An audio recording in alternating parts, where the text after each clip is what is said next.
Juste avant de commencer la vidéo, n'oubliez pas que tous les soirs on est en live à partir de 20h30 sur Twitch, le lien se trouve en description. Et ce samedi 15 février à partir de midi jusqu'à dimanche midi, on sera en live pendant 24 heures sur la chaîne Twitch et je vous ai prévu plein de grosses surprises. Il y a également d'autres youtubeurs qui vont apparaître durant ce live, comme Foufa, Kezen, Carmine et bien d'autres. Mais ça je vous en dis pas plus et je vous laisse venir sur le live Twitch. Yo tout le monde, c'est Punisher, j'espère que vous allez bien et aujourd'hui on se retrouve pour une nouvelle vidéo. Si ce n'est pas encore fait, n'oubliez pas de mettre le petit pouce bleu et vous abonner à la chaîne, c'est important. Dans cette vidéo, on va réagir à celle-ci. Bien évidemment, je vous mets le lien de la vidéo en description. N'hésitez vraiment pas à aller soutenir le travail de ce youtubeur, il est monstrueux. Que ça soit au niveau du montage ou des recherches, c'est incroyable. Donc je vous mets le lien en description. L'hypersexualisation des vidéos Minecraft pour enfants, c'est parti.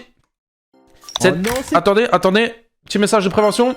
Cette vidéo respecte strictement les dernières directives de YouTube en matière de contenu adapté aux annonceurs. Elle aborde l'exploitation de contenu Minecraft destiné aux enfants. Tout ce qui est présenté ici a un but éducatif et vise à sensibiliser sur ce problème. Certaines images et propos illustrés dans la vidéo peuvent heurter votre sensibilité. C'est parti.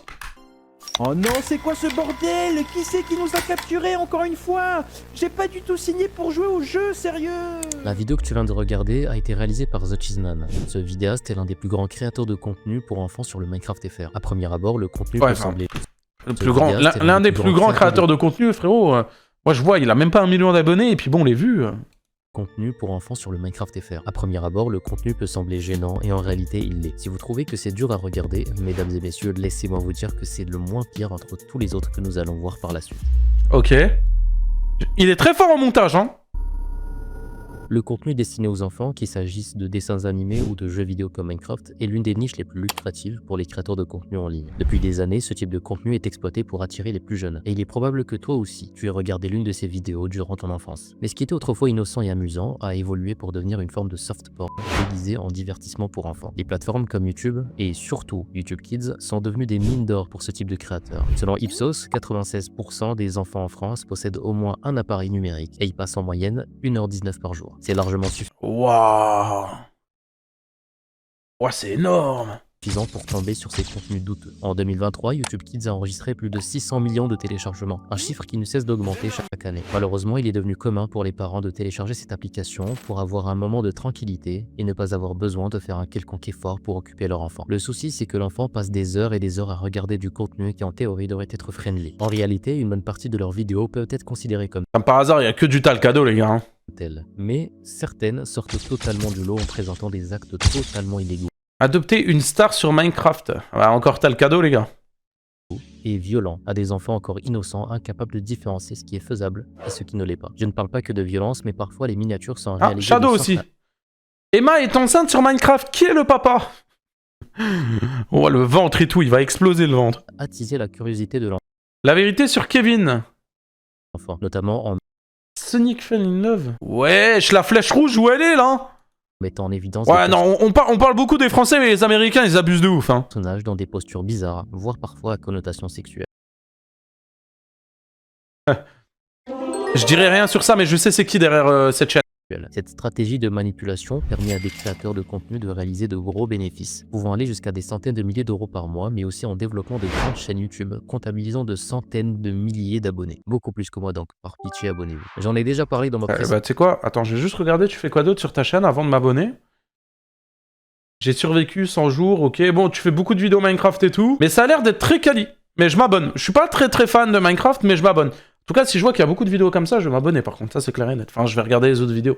En tout cas, déjà, pouce bleu et je suis abonné, parce que la vidéo est vraiment pas mal. Dans les vidéos longues ne sont pas les seules formes de médias qu'un enfant peut consommer sur cette plateforme. L'autre format étant évidemment les vidéos courtes, autrement appelées les shorts. Comme j'ai remarqué, ces shorts présentaient non seulement tous les mêmes problèmes, mais pour une myriade de raisons sont en fait bien pires. En faisant un peu de recherche Minecraft sur YouTube, nous pouvons trouver une multitude de chaînes publiant chaque jour des animations Minecraft dans l'onglet shorts. Ok. Avec des images très limitées et tout cela avec des dizaines de centaines de millions de vues chacune. La principale différence entre tout ce dont j'ai parlé plus tôt et ces shorts d'animation Minecraft est la manière dont le contenu est recommandé aux spectateurs. Comme mentionné précédemment, la stratégie la plus courante pour ces chaînes d'attirer de nouveaux visionnages est de créer le plus choquant et le plus attirant des titres et miniatures qu'ils sont en mesure de faire, en illustrant des images violentes ou à caractère sexuel afin de se démarquer des autres vidéos dans le fil de recommandation des spectateurs, ce qui entraîne ensuite plus de clics, plus d'abonnés et surtout plus d'argent. Après tout, c'est la seule raison pour laquelle ils existent réellement. Mais les shorts... Même moi les gars qui aiment l'argent, je fais pas des trucs comme ça.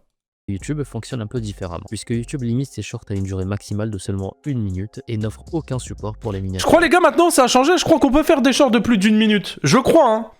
Si je dis pas de bêtises, à se renseigner, à voir, mais je crois que maintenant c'est plus d'1 minute. Ces chaînes attirent C'est plutôt 3 Ouais, il me semble que c'est 3 minutes. Ouais, c'est 3 minutes, ouais, voilà. les spectateurs avec le contenu réel de la vidéo. Et oui, très vite on se rend compte que ces shorts à la base destinés pour enfants ne sont que de la soft pornographie utilisant Wesh. Minecraft. Le format doom scrolling, caractérisé par un défilement infini, renforce cette problématique. Les shorts sont proposés de manière aléatoire à des spectateurs qui, même sans intérêt préalable pour Minecraft, finissent par regarder quelques secondes par curiosité. Ce fonctionnement exploite pleinement les failles de l'algorithme. Des chaînes comme Alex and Steve Animation ont non seulement compris ce système, mais l'ont exploité à la perfection pour générer des fortunes. Ce n'est pas tout. Leur bio inclut un lien Patreon proposant du contenu explicitement pour adultes, facilement accessible en un seul clic. Quoi? Ont compris ce système, mais l'ont exploité à la perfection pour générer des fortunes. Ce n'est pas tout. Leur bio inclut un lien Patreon proposant du contenu explicitement pour adultes, facilement accessible en un seul clic. Cela montre une exploitation cynique des plateformes conçues pour un jeune public, combinant des tactiques de marketing agressives et des pratiques éthiquement douteuses. Wow, c'est à long abusé. terme, les effets sur les enfants sont alarmants. De nombreuses études démontrent que les enfants âgés de 0 à 8 ans, cible principale de YouTube Kids, sont dans une phase critique de leur développement. Ce qu'ils regardent, apprennent et absorbent influence profondément leur construction psychologique. Ah oui, tu m'étonnes qu'il y a que des tarés maintenant dans la rue. Si tu grandis, tu regardes des vidéos de Talcado, c'est normal, ton cerveau il disjoncte. Tu vas partir en couille.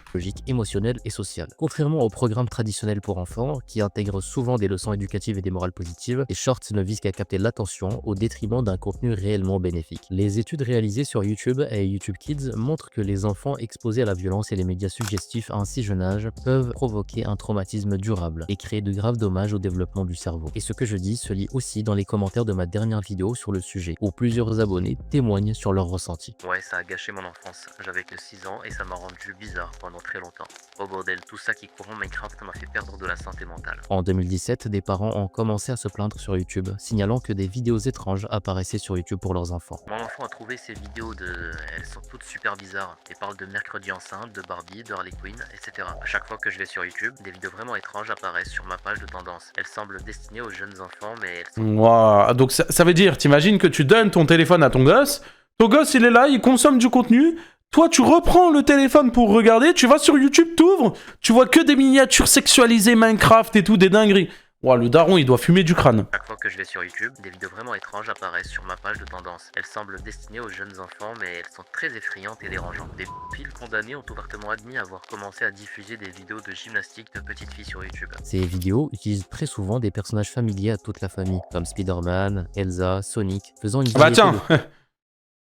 Regardez, y'a qui là? Anna. faisant Comme une c'est variété de étonnant. choses inappropriées ou dérangeantes, mais étiquetées de manière à contourner les algorithmes de sécurité et à apparaître sur la page d'accueil de YouTube Kids. Ce phénomène n'est pas passé inaperçu car ces chaînes gagnaient des centaines de milliers de vues et d'abonnés, et les parents se plaignant se multipliaient chaque jour, exigeant une solution pour régler ce souci. Avec le temps, même les journaux et la télé commençaient à tirer la sonnette d'alarme sur ce fléau qui rongeait la plateforme. Mais YouTube n'avait toujours pas bougé le petit doigt. Ceci jusqu'au 27 novembre 2024. Dans un article de BuzzFeed, YouTube affirme avoir supprimé plus de 150 000 vidéos et en démonétisant plus de 2 millions d'autres. YouTube comptait mettre un terme à ce problème. Mais un élément nous fait douter de la sincérité de cet acte concédé par YouTube. 3 jours avant cet article, de grandes marques et annonceurs s'étaient retirés de YouTube en raison de ce scandale. La plateforme sera également condamnée à une amende de 170 millions de dollars par la Federal Trade Eh bah, c'est mérité. Commission, en partie pour avoir permis ce genre de contenu de s'infiltrer dans l'application pour enfants. En réponse, YouTube a introduit une nouvelle mesure. Lors de la mise en ligne d'une vidéo, les créateurs doivent désormais indiquer si leur contenu est destiné aux enfants C'est ou vrai. aux adultes. C'est vrai, à chaque fois que j'upload une vidéo, je dois mettre ça. Les vidéos marquées comme enfants sont automatiquement transférées sur YouTube Kids, perdant au passage certaines fonctionnalités comme les commentaires ou les annonces personnalisées, ce qui en théorie réduit les revenus générés par les créateurs de contenu. Mais une question persiste. Comment ces créateurs parviennent-ils encore à générer des sommes colossales malgré ces restrictions ? Bonne question, Ils ça. utilisent des miniatures friendly et des titres avec des mots-clés comme prank ou amour interdit. Cela leur permet de publier leurs vidéos normalement tout en trompant l'algorithme. Leurs vidéos continuent d'être recommandées sur YouTube Kids, exploitant un système qui se voulait pourtant protecteur. Malgré toutes ces mesures, publier ce genre de contenu n'a jamais été aussi simple. Avec l'évolution de l'intelligence artificielle, il est désormais possible de générer intégralement les dialogues et l'audio des vidéos, offrant à ceux qui n'ont ni scrupules ni limites une opportunité en or. Exploiter un véritable réseau de chaînes sans jamais être inquiété, tout en restant totalement anonyme. C'est littéralement littéralement le crime parfait orchestré dans l'ombre. Ce que je vais vous montrer maintenant est l'un, si ce n'est le pire créateur de contenu pour enfants sur YouTube. Je vous Oula. présente Pomni ou Jax, ou plutôt Pomni and Jax Minecraft. Chacune de ces miniatures viole au moins une des règles de YouTube concernant le contenu publié sur la plateforme. Et c'est What? loin d'être le seul truc bizarre. Vous l'aurez aussi compris, cette personne ou entité possède au moins 6 chaînes YouTube spécialisées dans le contenu dit pour enfants. Pourquoi je dis ça? Il suffit d'analyser le contenu proposé, les miniatures et les descriptions identiques de ces chaînes pour réaliser qu'elles sont toutes gérées par la même personne ou entité. Mais ce n'est pas tout. Il y a quelques mois de cela, ces vidéos disposaient de liens qui redirigeaient toutes vers un canal Telegram. En cliquant sur ces liens, on peut remarquer qu'on arrive sur une sorte de page web dans laquelle nous avons le choix de contacter deux personnes qui sont suspectées par quasi tout le monde d'être les propriétaires de ces chaînes douteuses. On ne sait pas vraiment ce que ces gens sont susceptibles de partager dans leurs canaux Telegram, mais je vous déconseille fortement d'aller vous aventurer dessus si leurs liens réapparaissent. Récemment, en creusant un peu, j'ai découvert un truc qui m'a vraiment mis mal à l'aise. On va parler du Jenny Mode. Pour ceux qui n'en ont jamais entendu parler, le Jenny Mode est un mode Minecraft qui permet littéralement d'avoir des relations sexuelles avec des personnages virtuels. Oui. Donc, Quoi? Minecraft, ça devient sombre, les gars, je vous le dis, hein. Ça commence à devenir vraiment sombre, hein. dans un jeu Peggy 3. Et ce n'est pas juste ça, le mode va encore plus loin en permettant de personnaliser les personnages, parfois pour leur donner des apparences de mineurs. Le plus inquiétant, c'est que ce mode est ultra facile à installer, que ce soit sur la version PC ou mobile de Minecraft, quelques clics suffisent. Et quand on sait que Minecraft est particulièrement populaire auprès des enfants, ça devient franchement dangereux, parce qu'il y a zéro barrière pour accéder à ce contenu. En creusant un peu plus, je me suis rendu compte qu'il y avait des chaînes YouTube entières qui créent du contenu autour de ce mode, des vidéos où on montre explicitement ce qu'il permet de faire. Et là, on parle littéralement de vidéos à caractère pornographique. Ce qui est encore plus choquant, c'est que ces chaînes ne sont pas forcément cachées. Certaines se retrouvent dans les recommandations et pire encore, elles peuvent apparaître sur YouTube Kids. Comment c'est possible? Eh wesh, elles font des 2 millions de vues, les vidéos. Comment YouTube peut laisser passer des vidéos aussi problématiques sur une plateforme censée être sécurisée pour les plus jeunes? Ce phénomène nous pousse à remettre en question le rôle des plateformes comme YouTube dans la protection des jeunes spectateurs. Alors que ces espaces devraient être des sanctuaires de créativité et d'apprentissage pour les enfants, ils sont trop souvent exploités par des créateurs avides de gains financiers sans considération pour les conséquences psychologiques et éducatives de leurs actes. Les parents, eux aussi, jouent un rôle clé en surveillant de près le contenu consommé par leurs enfants et en les accompagnant dans leur utilisation des écrans. Mais la responsabilité ultime revient aux géants de la tech comme YouTube, qui doivent impérativement améliorer leur système de filtrage et faire preuve de transparence dans leurs efforts pour protéger leurs utilisateurs les plus vulnérables. Très Que réel. va-t-il se passer à l'avenir sur YouTube pour ce genre de contenu? La vérité, c'est que tant que ce modèle restera aussi lucratif, les créateurs mal intentionnés continueront d'exploiter Et le problème, c'est qu'il va en avoir de plus en plus. les failles de la plateforme. Malgré les efforts annoncés par YouTube, comme les filtres renforcés et les options pour identifier les vidéos destinées aux enfants, ces mesures restent largement contournables. Si rien n'est fait pour endiguer ce problème, les générations futures pourraient grandir dans un environnement numérique encore plus toxique, où l'appât du gain primera sur l'éthique et le respect des enfants. Alors, posons-nous cette question. Voulons-nous réellement laisser ces pratiques continuer à s'imposer comme une norme? Très bonne vidéo en tout cas. Très bonne vidéo.